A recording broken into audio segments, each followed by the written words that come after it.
हरिओम तत्सत। यह मीन लग्न की कुंडली है। सबसे पहले सूर्य से फलादेश प्रारंभ करते हैं। सूर्य जो है इस कुंडली में षष्ठ भाव के स्वामी है और चतुर्थ भाव में विराजमान है और इसके साथ राहु भी विराजमान है और इस पर केतु की दृष्टि भी है। तो यहाँ पे सूर्य 6 अंश के हैं, राहु 1 अंश के हैं। बहुत ज्यादा अंशात्मक दूरी नहीं है, तो जिसके कारण यहाँ पर सूर्य पीड़ित भी हो रहे हैं, जिसके कारण माता भूमि भवन के सुख में कठिनाई एवं परेशानी होती है। शत्रु पक्ष से भी कुछ परेशानियों का सामना करना पड़ता है। नौकरी के क्षेत्र में भी कुछ कठिनाई एवं परेशानी होती है। यहाँ से सूर्य 10वें भाव पे दृष्टि डाल रहे हैं, जिसके कारण कुछ कठिनाइयों के साथ पिता राज एवं रोजगार के क्षेत्र में सहयोग प्राप्त होता है। तो ऐसे स्थिति में सूर्य का मंत्र जाप करें, इसको जल अर्पित करें, रत्न धारण करने की जरूरत नहीं है। सूर्य का मंत्र जाप करें, जल अर्पित करें, आदित्य हृदय स्तोत्र का पाठ भी करें और राहु केतु से संबंधित दान एवं उपाय करना अत्यंत आवश्यक है। चंद्रमा जो है इस कुंडली में 5वें भाव के स्वामी है और यह षष्ठ भाव में विराजमान हो गया, देखिए। और चंद्रमा के साथ शनि भी विराजमान है यहाँ पर। हालांकि इन दोनों में अंशात्मक दूरी बहुत ज्यादा है, देखिए 10 अंश से ज्यादा है लगभग, लेकिन फिर भी इसका प्रभाव रहेगा। ऐसा नहीं कि आप सोचिए कि अंशात्मक दूरी ज्यादा है और उपाय करना छोड़ दें। बहुत से लोगों ने ऐसा ही किया, लेकिन बाद में जीवन में परेशानी हो गई। तो यहाँ पे चंद्रमा जो है शनि के साथ अष्टम भाव में विराजमान है और इस पर राहु की दृष्टि भी है, जिसके कारण स्वास्थ्य एवं आयु के संबंध में कठिनाई एवं परेशानी होती है।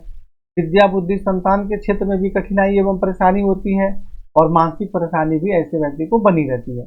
यहाँ से चंद्रमा द्वितीय भाव में दृष्टि डाल रहे हैं, जिसके कारण धन एवं कुटुंब का श्रेष्ठ सुख प्राप्त होता है। परंतु श्रेष्ठ सुख कब प्राप्त होगा? जब चंद्रमा को हम प्रबल करेंगे और शनि एवं राहु से संबंधित हम दान एवं उपाय करेंगे। उसके बाद हम मंगल के विषय में चर्चा करते हैं। तो मंगल इस कुंडली में द्वितीय भाव के स्वामी है और 9वें भाव के स्वामी है। और मंगल मीन लग्न की कुंडली में बहुत ही कारक होते हैं, भाई भाग्येश भी हो गए और धन एवं कुटुंब के स्वामी हो गए और यह चतुर्थ भाव में विराजमान है। परंतु यहाँ देखिए मंगल अंश बल में बिल्कुल कमजोर है, 1 अंश के हैं और इस पर राहु के साथ विराजमान है और केतु की दृष्टि है। यानी जो मंगल है सबसे जो भाग्येश हैं और धन एवं कुटुंब के स्वामी हैं, जीवन में जो बहुत ज्यादा मतलब कि इनका उपयोग होता है या बहुत ज्यादा जीवन में प्रभाव होता है या जीवन में उन्नति के लिए भी बहुत ज्यादा मंगल का प्रभाव है इस कुंडली के अनुसार। तो परंतु मंगल तो यहाँ 1 अंश के हो गए, राहु भी 1 अंश के हो गए और केतु से पीड़ित हो गए, तो जिसके कारण भाग्य की उन्नति में कठिनाइयों का सामना करना पड़ता है। भाग्य की उन्नति सही प्रकार से नहीं हो पाती है और धन एवं कुटुंब के सुख में भी कठिनाई एवं परेशानी होती है। धन का संग्रह ठीक से हो ही नहीं पाता है, कुटुंब से भी मतभेद रहता है, सहयोग प्राप्त नहीं होता है और चतुर्थ भाव में पीड़ित हो गए, जिसके कारण माता भूमि भवन के सुख में भी कठिनाई एवं परेशानी होती है। अब पहले मंगल का फलादेश देख लें, फिर हम डिसाइड करेंगे कि मंगल को प्रबल करें या ना करें। अब मंगल यहाँ से दृष्टि डाल रहे हैं 7वें भाव पे, तो जिसके कारण भाग्यशाली पत्नी प्राप्त होती है। परंतु मंगल एक उग्र स्वभाव के ग्रह है, जिसके कारण कुछ मतभेद भी होता है हल्का फुल्का। और यहाँ से जब 10वें भाव में दृष्टि डालेंगे तो पिता राज रोजगार के क्षेत्र में सुख सम्मान एवं सफलता प्राप्त होती है और श्रेष्ठ लाभ प्राप्त होता है। और यहाँ से मंगल जब 11वें भाव में दृष्टि डालेंगे तो आमदनी बहुत अच्छी होती है। यानी कि मंगल फलादेश के अनुसार बहुत अच्छा लाभ दे रहे हैं, परंतु कमजोर और पीड़ित होने के कारण श्रेष्ठ लाभ प्राप्त नहीं हो पा रहा है। इसलिए यहाँ पे आपको मंगल को प्रबल करना आवश्यक है। जब आप मंगल को प्रबल करेंगे तो आपको इससे संबंधित श्रेष्ठ लाभ प्राप्त होगा। परंतु मंगल को प्रबल करने के साथ साथ मंगल का कुछ सामान्य उपाय भी आपको बताया गया है, वह भी साथ में करना है। भाई प्रबल तो इसलिए करेंगे कि भाग्य की उन्नति हो, धन कुटुंब का सुख प्राप्त हो, पिता राज रोजगार के क्षेत्र में सफलता हो, आमदनी में सफलता हो। परंतु उपाय इसलिए करेंगे कि वैवाहिक जीवन में थोड़ा मतभेद ना हो, उसमें भी कोई परेशानी ना हो, इसलिए दोनों ही साथ में साथ यहाँ पर करना पड़ेगा। बुध जो है इस कुंडली में चतुर्थ भाव के स्वामी है और 7वें भाव के स्वामी है और बुध जो है वह तृतीय भाव में विराजमान है। तो यहाँ बुध जो है अपने भाव से द्वादश भाव में विराजमान हो गए, तो जिसके कारण कुछ कठिनाइयों के साथ माता भूमि भवन वाहन का सुख प्राप्त होता है, पत्नी एवं वैवाहिक जीवन का सुख प्राप्त होता है, दैनिक रोजगार में भी सफलता प्राप्त होती है और 9वें भाव में दृष्टि के कारण भाग्य की उन्नति होती है, धर्म का पालन करते हैं। तो बुध जो है 17 अंश के हैं, बिल्कुल सही है। इसका खाली आप मंत्र जाप करें बस, और कोई ज्यादा इसका उपाय करने की आवश्यकता नहीं है। गुरु जो है इस कुंडली में 10वें भाव के स्वामी है और लग्नेश भी है, और यह 9वें भाव में विराजमान है।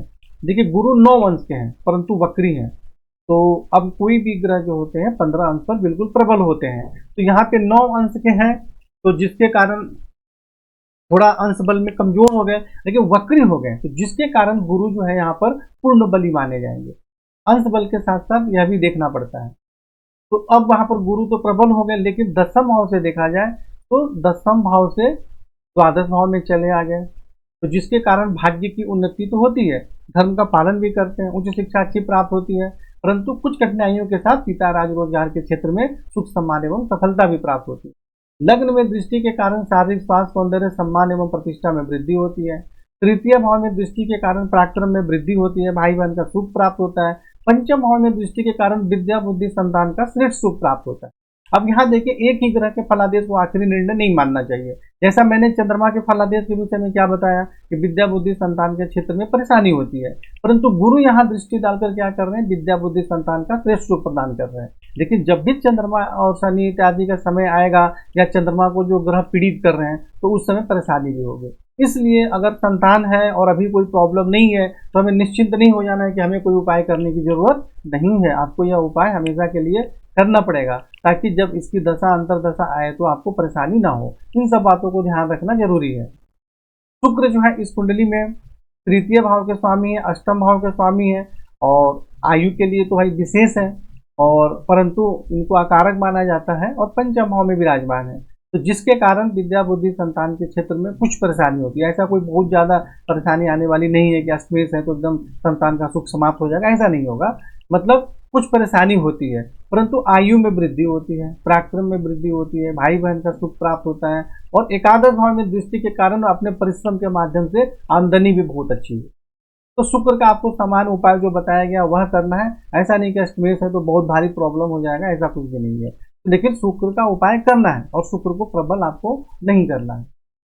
शनि जो है इस कुंडली में एकादश भाव के स्वामी है, आमदनी के स्वामी है, और द्वादश भाव खर्च के भी स्वामी है, और यहाँ अष्टम भाव में उच्च राशि में विराजमान है, और वक्री भी है। 4 अंश के हैं लेकिन वक्री है, इसलिए मजबूत भी माने जाएंगे।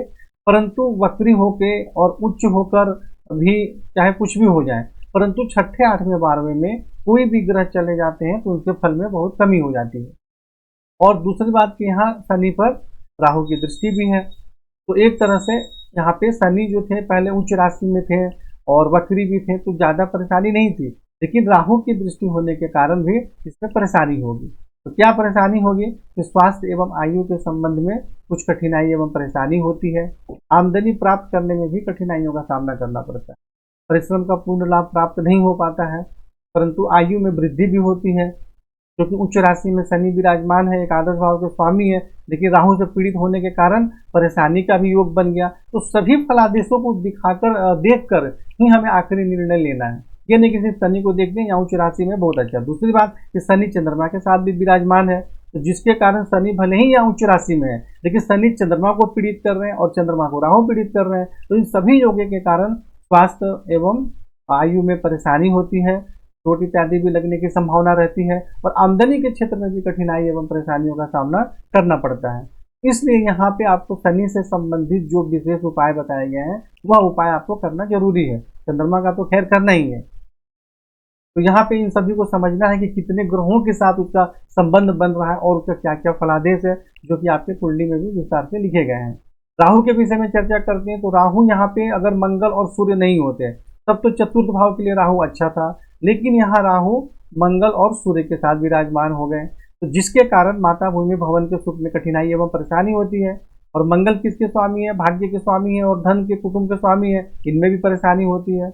और सूर्य जो है षष्ठ भाव के स्वामी है, तो शत्रु पद से भी कुछ कठिनाई एवं परेशानी होती है।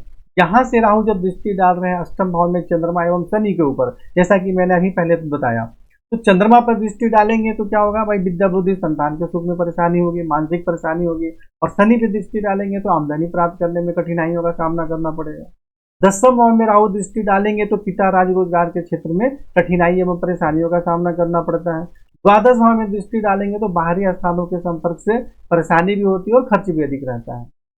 केतु यहाँ 10वें भाव में विराजमान है, जिसके कारण पिता राज रोजगार के क्षेत्र में सुख सम्मान एवं सफलता प्राप्त होती है। लेकिन जब द्वितीय भाव में केतु दृष्टि डालेंगे तो धन एवं कुटुंब के सुख में कठिनाई एवं परेशानी होती है, धन का संग्रह सही प्रकार से नहीं हो पाता है। और केतु जिस प्रकार मंगल और सूर्य पर दृष्टि डाल रहे हैं, तो राहु मंगल और सूर्य के साथ विराजमान होकर जो परेशानी कर रहे थे, केतु भी मंगल और सूर्य पर दृष्टि डालकर वही सब परेशानी करेंगे।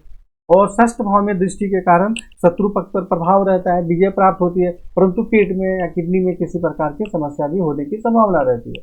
तो इस प्रकार आपको सावधान रहना जरूरी है। तो इस प्रकार आप सारा फलादेश समझ गए और कुंडली में संपूर्ण आपको फलादेश और उपाय बताए गए हैं। और आपके जीवन में जो प्रॉब्लम है उसके लिए हमें मुख्य रूप पर किस पर फोकस करना है। पहली बात कि आप चंद्रमा को ठीक करिए। अगर कुंडली में चंद्रमा पीड़ित हो गए या कमजोर हो गए तो कई अच्छे योग होने के बाद भी श्रेष्ठ लाभ प्राप्त नहीं हो पाता है।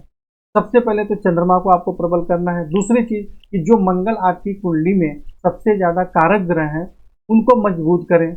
और इन सब को जो पीड़ित कर रहे हैं, राहु केतु जो है इनको पीड़ित कर रहे हैं, राहु केतु से संबंधित दान और उपाय करें। और अब ये न समझ लें कि राहु एक अंश का है तो कुछ भी नहीं करेगा।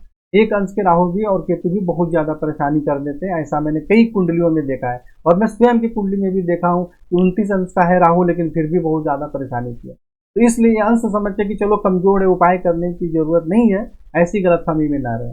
जो ग्रह परेशानी का योग बना रहा है उसका उपाय आप अवश्य करें, क्योंकि मैंने जो भी उपाय बताया है उसमें कोई भी आपका रत्न के अलावा दूसरा कोई भी उपाय में कोई बहुत ज्यादा पैसा खर्च नहीं होता, एकदम नॉर्मल उपाय है, लेकिन उसको आपको लंबे समय तक करना है।